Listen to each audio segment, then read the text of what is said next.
இன்றைய நாளிலும் உங்களுக்கான வார்த்தை இனி பாவம் செய்யாதே. யோவான் 8 அதிகாரம் 11 பார்த்தால், இயேசு அவளை நோக்கி, நானும் உன்னை ஆக்கினைக்குள்ளாக தீர்க்கிறதில்லை, நீ போ, இனி பாவம் செய்யாதே என்றார். இந்த சம்பவம் எல்லாருக்குமே தெரியும். ஒரு விபச்சார ஸ்திரீ பிடிபட்டு இயேசு முன்னால நிறுத்தப்படுகிறார்.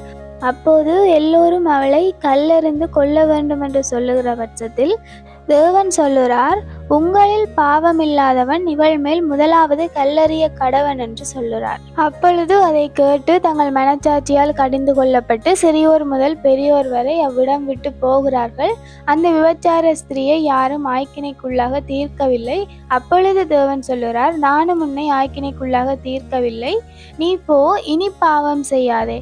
அந்த இடத்துல தேவன் அவளுக்கு ஒரு மன்னிப்பை கொடுத்து அவள் செய்த பாவத்தை இனி செய்ய வேண்டாம் என்று சொல்லியும் விட்டுவிடுகிறதான ஒரு சம்பவத்தை நாங்கள் வேதாகமத்திலே காண்கிறோம்.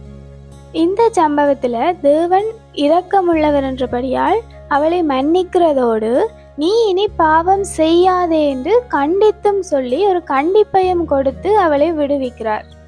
பரிசுத்த ஆவியானவர் நாங்கள் சில காரியங்களை செய்யும்போது அது தவறானது என்றதை கண்டித்து உணர்த்துகிறார். அப்படி அவர் உணர்த்தும் போது நாங்கள் உண்மையிலேயே அது பாவம் என்று உணர்ந்தவர்களாய் அதை விட்டு மனம் திரும்பி தேவனிடத்துல போய் மன்னிப்பு கேட்கும்போது தேவனும் எங்களை மன்னிக்கிறார்.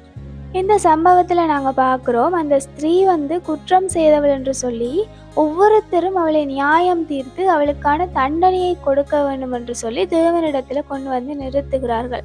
ஆனால் தேவன் உங்களில் பாவம் இல்லாதவன் முதலில் கல்லறிய கடவன் என்று சொல்லும்போது அவர்கள் மனங்கசந்தவர்களாய் திரும்பி போகிறதை காண்கிறோம். இதே போலதான் எங்களுடைய வாழ்க்கையில நாங்கள் மற்றவர்களை நியாயம் தீர்க்கிறோம், எங்களை நாங்கள் சோதித்து அறிகிறதில்லை. முதலில் நாங்கள் எங்களை சோதித்து அறிந்து நாங்கள் மனம் திரும்ப வேண்டிய காரியங்களில் நாங்கள் மனம் திரும்பி தேவனிடத்துல மன்னிப்பு கேட்டு இனி பாவம் செய்யாதபடிக்கு எங்களை நாங்கள் காத்து கொள்ளுகிறவர்களாக இருக்கணும். Have a nice day.